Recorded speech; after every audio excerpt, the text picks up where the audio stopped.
Welcome back. Happy 2018.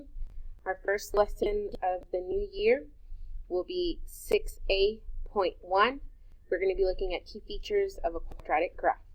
Our learning target today is I can identify key features of quadratic functions, including the vertex, maximum and minimum values, zeros, X-Intercept, Y-Intercept, domain and range, and the axis of symmetry.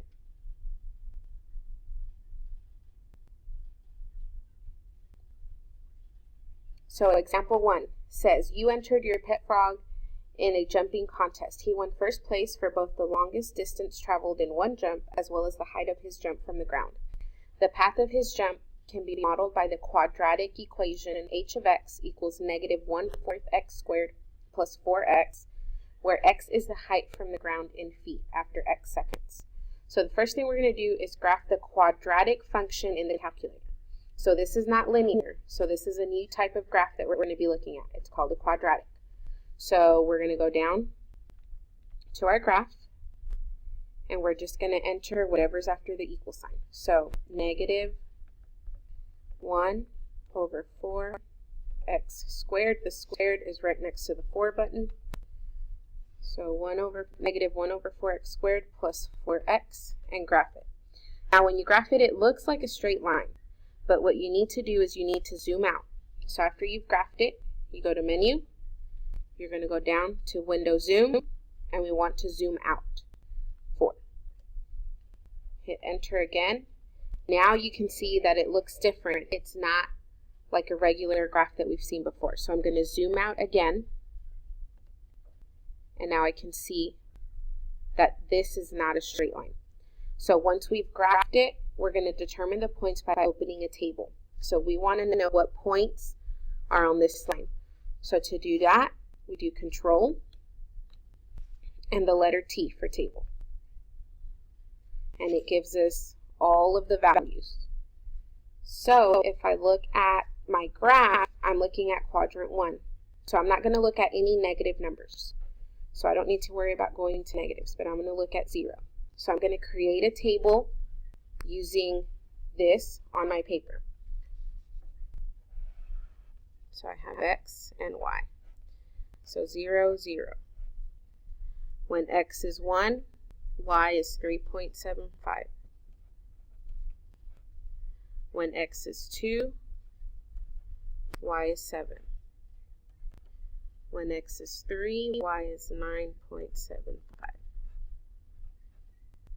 When x is 4, y is 12. So I'm just going to keep going. 5, 6, 7, we'll go to 8. So I'm just going to scroll down so I can see the rest of the numbers that I need for my table. So 13.75. 6 is 15. 7, it's 15.75. And 8 is 16. 10. And if you notice, every other one is a whole number. So every other one is a fraction. So the next one from here that I would be able to actually graph as a whole number would be 10. And 10 is 15. And then I'll continue it up here. 12 would be 12. 14 would be 7. And 16 would be 0. So I continued my table up here, but I was looking at every other one. So now it says graph the quadratic function on the paper. So I'm going to use these as my points to graph my graph. So 0, 0, and I'm really going to look at every other one because I can really only graph whole numbers. Those are better. So 2, 7, 4, 12, 6, and 15, 5, 6, 7, 8, and 16, and then 10, and 15, 12 and 12, 14 and 7, and then 16 and 0. So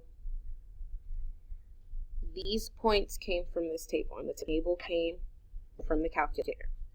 So now it says, is this situation discrete or continuous? So we're going back to the very beginning of the year.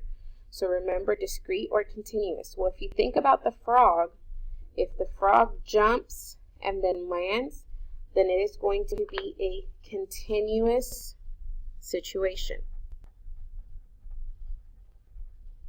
because the frog jumps and then lands, so it's one jump.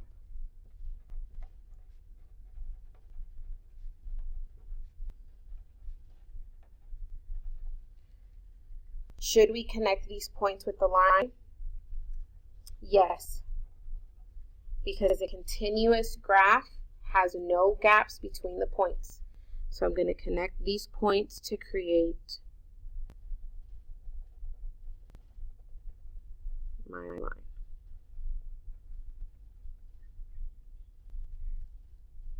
So that represents the jump that the frog took. Now, is there a maximum or a minimum, and what is the value? Well, max is high and min is low. So if I follow this, it reaches a high point right here. So this graph has a maximum, and it is right here. And this is the maximum value. So if we go back and look at our variables in our problem, we have x and y. X is seconds. So this down here is seconds. Seconds is a form of time. And then this up here then has to be the height. So what is the maximum? If this is the maximum, this is at 16. So the max is 16, the height in feet. So 16 as an ordered pair, and that's the max. As an ordered pair, that would be 816 as an ordered pair. So what does the maximum or minimum represent in the situation? Well, we pretty much just answered that over here. So this is the maximum height the frog reached, which was 16 feet. And then, is there any symmetry to the quadratic function? What is the line of symmetry, or the axis of symmetry? So if you go back to elementary school, something that is symmetric, it's the same on both sides. So kind of like a reflection in a mirror. So if I look at this, at some point, it kind of mirrors the opposite side. So I could draw a line right here. This is kind of where my parabola, that's what this is called, where my parabola kind of splits down the middle. And this side mirrors this side. So this line here that runs down the middle is known as the axis of symmetry.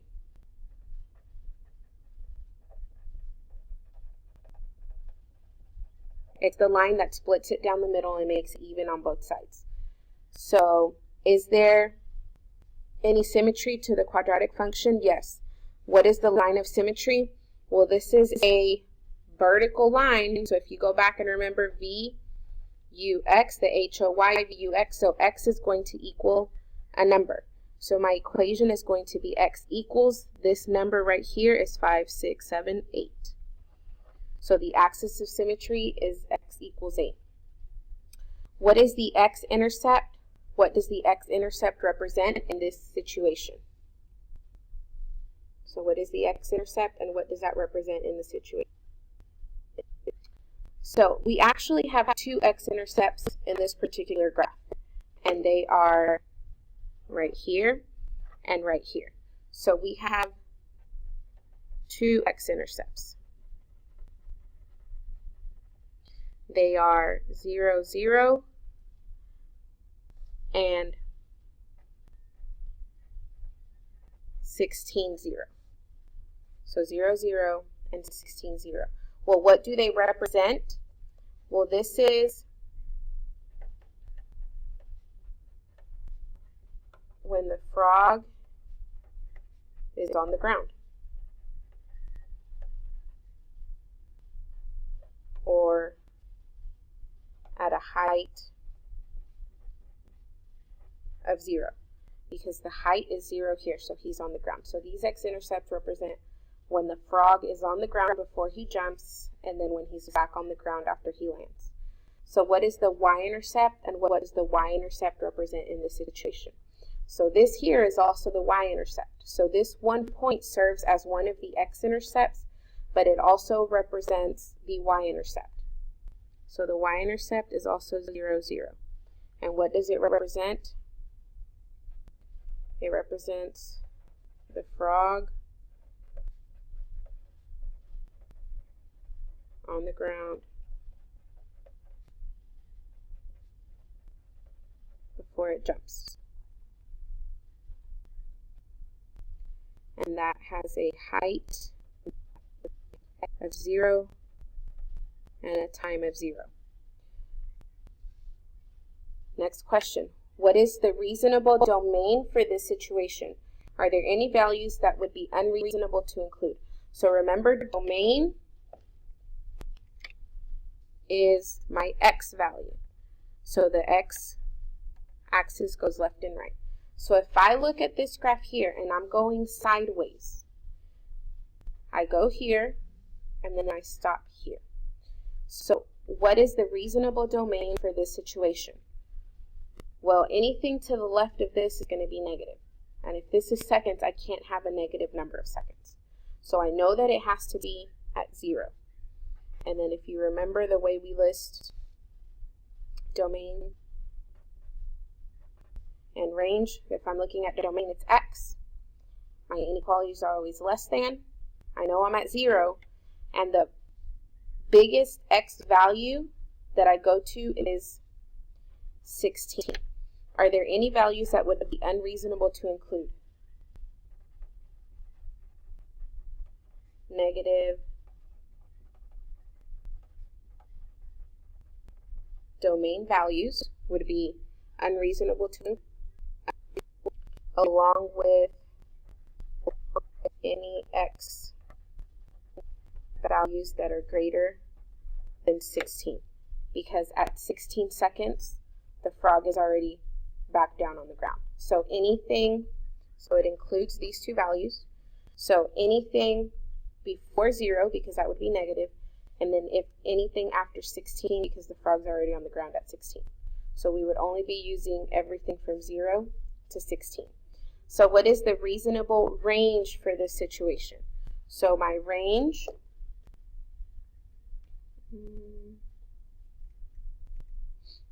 is y, and my y-axis goes up and down. So I'm looking from the bottom of the graph to the top of the graph. So how low do I go? Well, he can't go any lower than the ground. And if I'm looking at y value, that's my height. So my inequalities are always going to be less than. I'm looking at y for the range. So he can't go any lower than 0. So including 0. So at 0, he's on the ground. Well, how high does he go? He doesn't go any higher than 16. So both of these happen to be the same. But this domain is going from this 0 to this 16.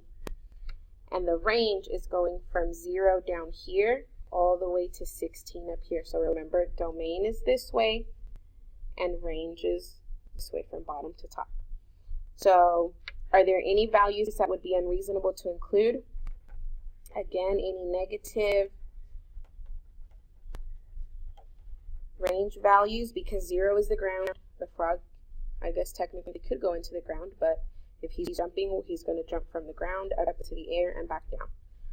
So negative range values and any y value greater than 16, because 16 was his max height.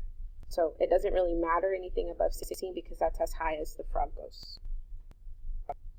Okay, so now we're moving on to the next example. So example 2.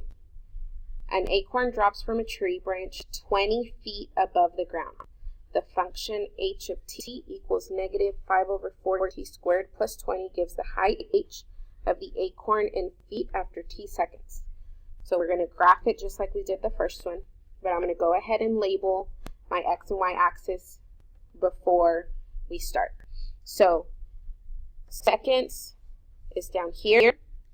That's a form of time. Time is independent.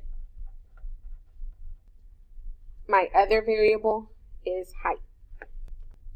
So that's my y. In feet. So I'm going to graph it. The calculator will only recognize x, so you can't put t. So I'm going to insert Control Doc will give you a new page. We want to add a graph because we're graphing. So this time I have negative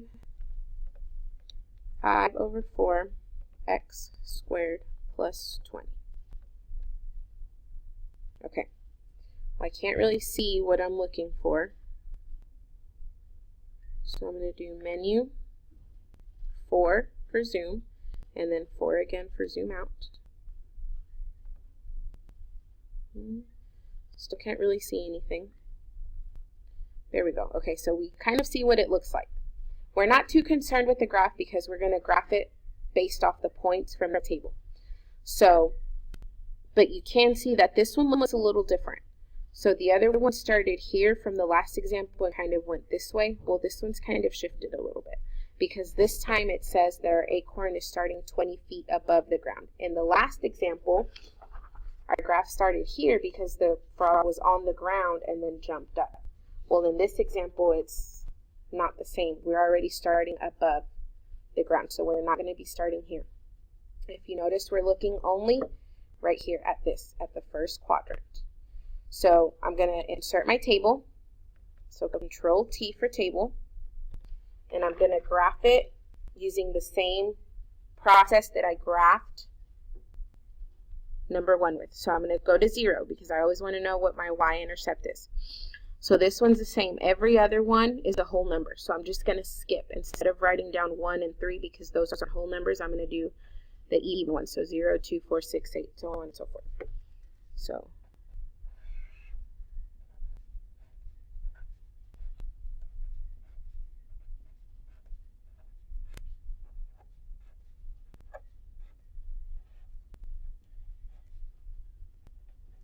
okay.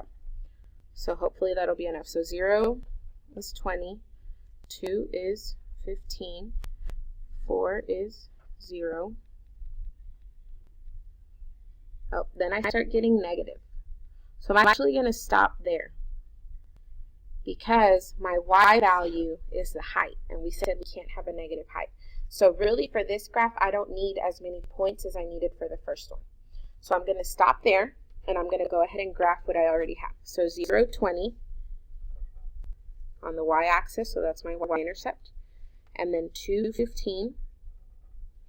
And then I have 4, 0.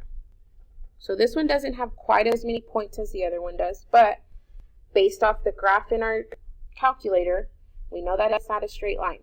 So when we connect it, we're not going to connect a straight line. We're not looking at linears anymore. We're looking at quadratics. So is this situation discrete or continuous? It is continuous. Should we connect the points? Yes. Connect points. Why are we connecting the points?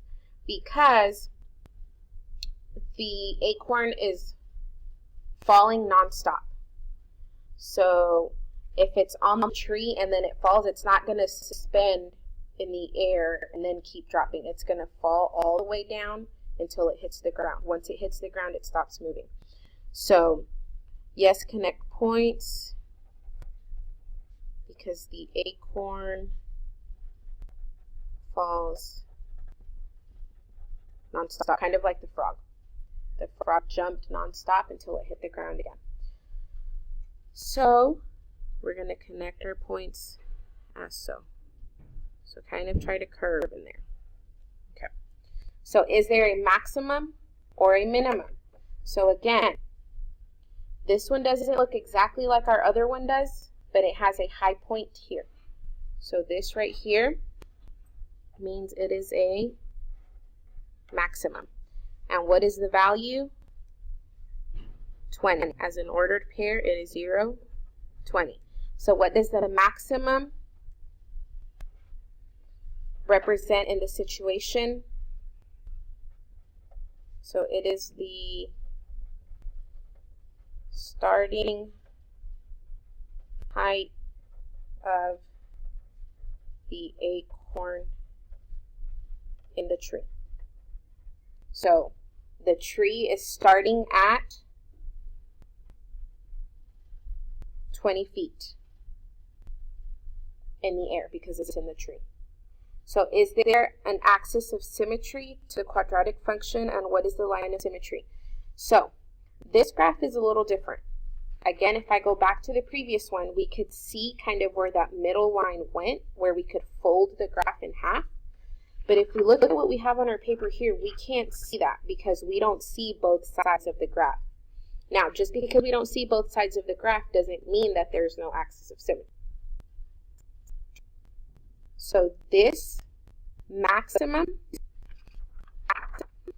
looks similar to this here. So that maximum is kind of where the graph splits in half. So if this is where I would split my graph in half, then that means that I could draw my axis of symmetry, or that imaginary line that kind of splits it down the middle, right here.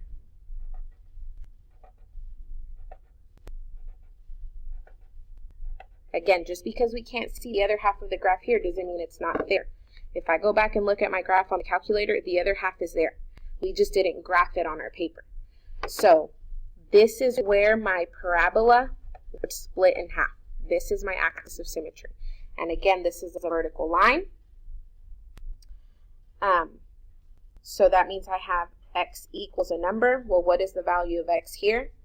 0. So the axis of symmetry is x equals 0. What is the x-intercept? And what does the x-intercept represent in this situation? In this example, we only have one x-intercept, and it's right here. X-intercept. So what does this x-intercept represent? Well, first of all, the x-intercept is 4, 0. So this is where my acorn starts. It's 20 feet high above the ground in the tree, and then it falls. So what does this mean? What does this x-intercept represent? This means, or this x-intercept represents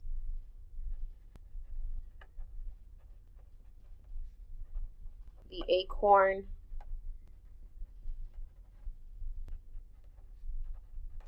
hitting the ground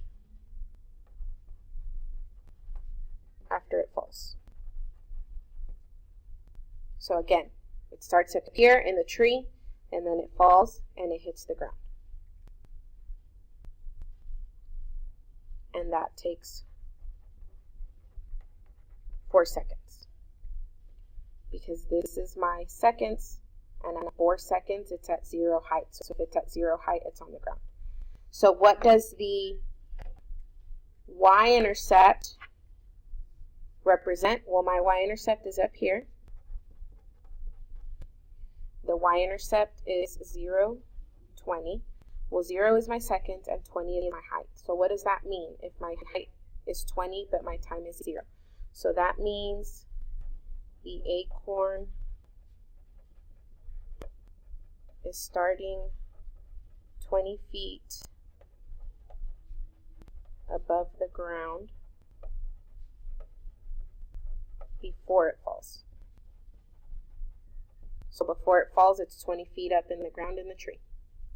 So this represents the acorn back on the ground after 4 seconds, x-intercept. The y-intercept represents the acorn starting 20 feet above the ground before it falls. Now, what is the reasonable domain for this situation? So again, domain is sideways. So my domain goes side to side. So Here, if I go left, it's negative. Well, I can't have negative seconds, so we're going to start at 0. And then I'm going to go as far as 4. So, are there any values that would be unreasonable to include? Pretty much the same as last time. So,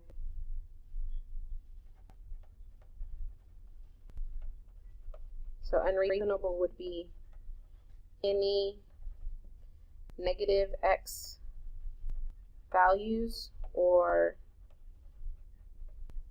anything greater than 4. Because at 4 seconds, it's already back down on the ground, so I don't really need anything after 4 seconds. So what is the reasonable range? So remember, so I'm going from 0 all the way to 4. So that's why I'm going 0, 4. So what is the reasonable range for the situation? Well, range is y, and that goes up and down. So I'm going to go from here, which is 0, all the way up to this up here, which is 20. So it's going to go from 0 to 20. So we're going to list that 0 less than or equal to y, because we're looking at range, less than or equal to 20, because it goes from 0 height all the way up to a maximum of 20 feet in height. So my range goes from 0 seconds to 4 seconds. The domain goes from 0 seconds to 4 seconds. The range goes from 0 feet to 20 feet. So are there any values that would be unreasonable to include? Negative y values and anything greater than 20. Now, list the other names for X-Intercepts. So X-Intercepts are also known as 3 other names. So when you hear X-Intercept, when you hear zeros, when you hear solutions, or when you hear roots, these 4 words pretty much mean the same thing. So X-Intercept is the same thing as a 0, X-Intercept is the same thing as a solution, and X-Intercept is the same thing as roots. Now, the minimum and the maximum, both of the examples that we looked at had maximums, but the technical name for a minimum or a maximum is known as the vertex. So the vertex is also the middle point of your parabola. Okay, so the last couple of examples. So this time we're not going to have to graph anything. Well, not on our paper. We're going to use the calculator to graph, just to kind of give us an idea of what we're looking at.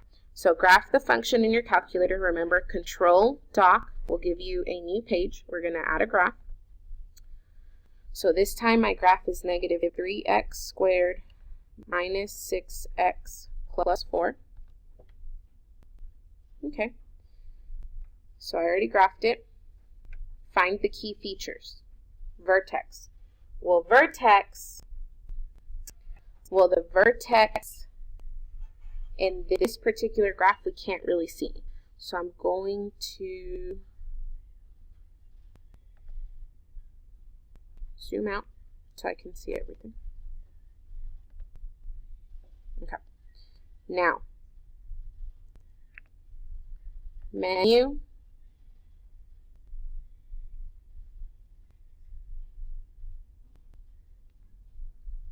analyze graph. If I go back, my graph has a maximum.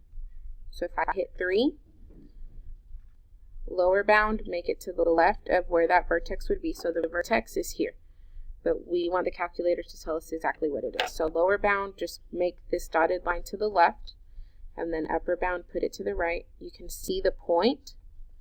So once I hit it again, it's going to tell me exactly what this vertex is. And I'm just going to move this so that we can see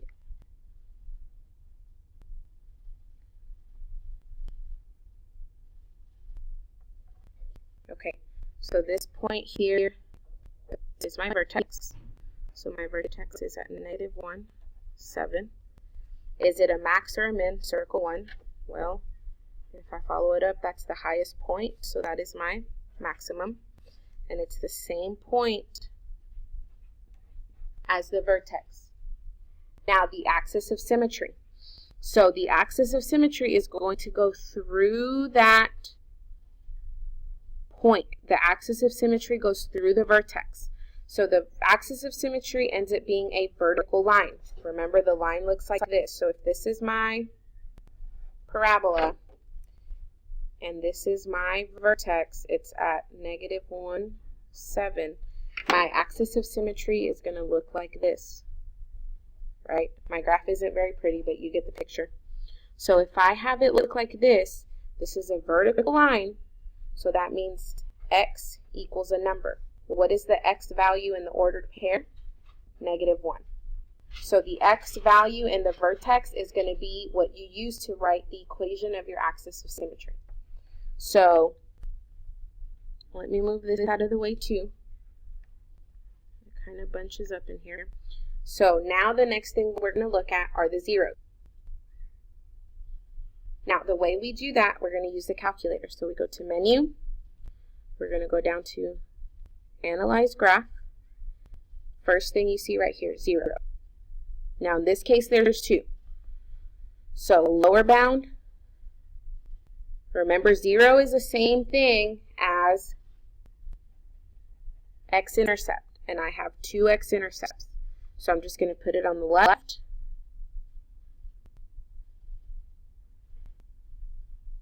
And then I put it, if you slide it over, it'll show you both, but we're going to do one at a time. So then I put it to the right. So that's my first 0.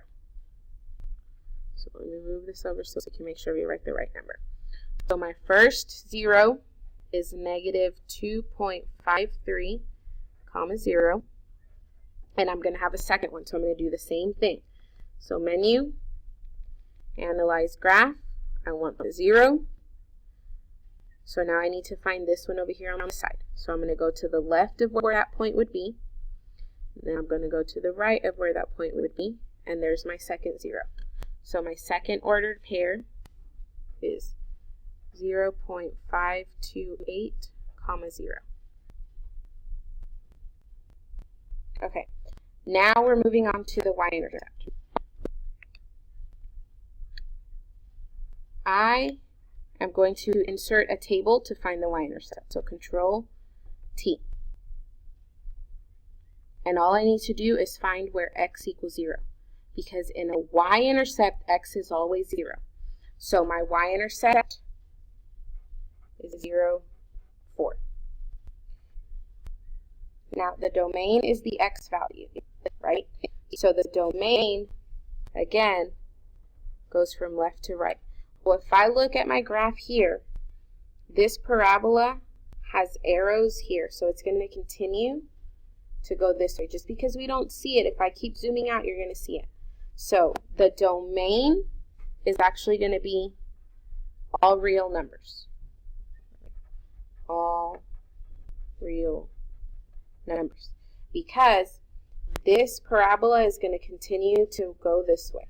So any x value is going to be a domain in this graph. Now the range is a little different. The range is my y value, and that goes from here to here. So if I follow my graph the way I see it here, that's as high as it goes, right? And then it falls back down. So it hits a maximum point. It's never going to go any higher than this. So remember, this was my maximum, -1, 7. So the way that I'm going to list my range, it goes from the bottom, which is -infinity, all the way up to the top. It hits a y value of 7, and then it falls back down.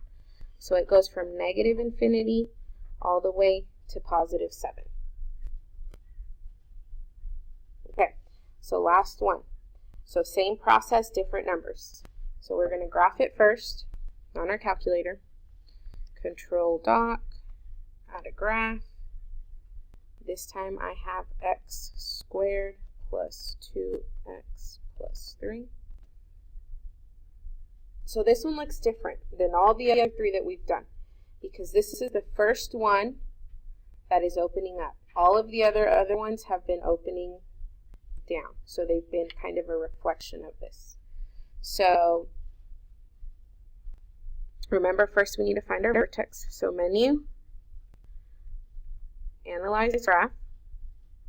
This time, let me go back. This time if I follow it, it hits a low point. So when I go menu, 6 for analyze graph, this time I'm going to find a minimum. Lower bound left, upper bound right. You'll see the point kind of show up once you go to the right of where that point would be. So here's my minimum. Let me move it out of the way to make sure we get the right number. So this time we have a minimum, and it is -1, 2. So that is the same thing as my vertex. So the vertex is going to be the same as your maximum or your minimum. So here my vertex was -1, 2. My minimum was -1, 2. In this example, my vertex was -1, 7, and the maximum was -1, 7. So the axis of symmetry, remember the axis of symmetry goes through that vertex. And the axis of symmetry is a vertical line. Remember, VUX equals a number. So my equation is going to be x equals whatever the x value is in your vertex, or your maximum or your minimum. So this is also x equals -1. Zeros are the same thing as x-intercepts, right? So if I look at this graph, how many times do you see this parabola or this line touching or crossing the x-intercept? None. Let's see what the calculator does if we try to find a 0. So menu, analyze graph, 0, right? Lower bound, upper bound, no 0 found, because this parabola or this line does not intersect or touch the x-axis. So zeros, there are none. Now the y-intercept, we can see here, it looks like it's 3, but I'm going to double check. Remember, I did that last time by inserting the table, so Control T. We're looking to where x is 0. Well, yes, it's 3. I just wanted to make sure. So the x-intercept is 0, 3. Now, the domain. If my graph looks like this, the arrows are here, right? So that means it's going to continue to go this way. So the domain is sideways. So this is going to continue to open up this way.